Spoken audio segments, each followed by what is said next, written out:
ஞானிகள் எத்தனையோ வகை உணர்வுகளை காட்டியுள்ளார்கள். இதை போன்ற விஷத்தன்மைகளை நீக்கி தாய் கருவிலே இருக்கும்போது விஷத்தை முறித்து, விஷத்தை முறிக்கும் ஆற்றல் அவனுக்குள் வந்து விஷத்தையே ஒளியாக மாற்றும் திறமை பெறுகின்றான். பாம்பு விஷத்தை வச்சு தன் உணவை பாய்ச்சி உணவாக எடுக்கின்றது.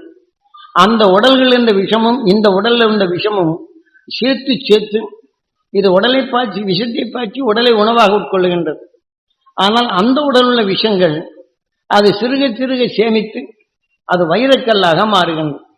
இப்ப மனிதனுக்கும் சரி, இதே போல விஷத்தை ஒடுக்கிடும் உணர்வு வரப்போகும்போதும் உயிரிலே ஒளியின் உடல்கள் அதாவது விஷத்தை ஒடுக்கும் உணர்வு வருகின்றது.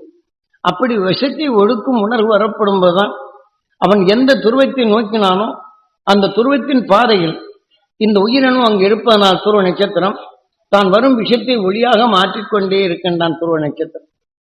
ஆக இதை போலதான் பாம்பினம் வைரத்தை போல யானையும் தன் வலு கொண்ட உணர்வு வரப்படும் போதும் அந்த வலுவின் தன்மை கூட்டி அதிலே முத்து ஒன்று உண்டாகும்.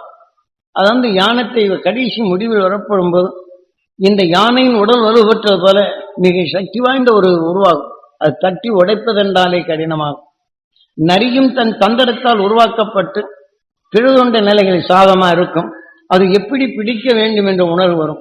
அந்த மூளையின் வளர்ச்சியில் வரப்படும் போது அந்த உணர்வின் தன்மை கூர்மையாக நாம் ஏரியில் எப்படி வைக்கின்றோமோ இது உணர்வு போல் அதுக்குள் வளர்த்து எதிரிகளை வீழ்த்தவும் அந்த உணர்வின் தன்மை அறிவிப்பும் போது இந்த மூளையில் வளர்ச்சியான நிலைகள் அந்த சரசு பாகம் அந்த உயிர் இருக்கிற பாகம் கொஞ்சம் கடினமான நிலைகள் வரும்.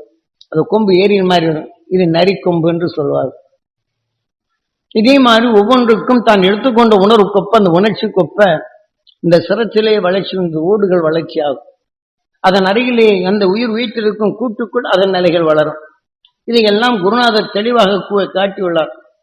இதெல்லாம் நாம் தெரிந்து இயற்கை எப்படி நடக்கின்றது என்ற நிலையை உணர்ந்து என்று பூர்ண பௌர்ணமி.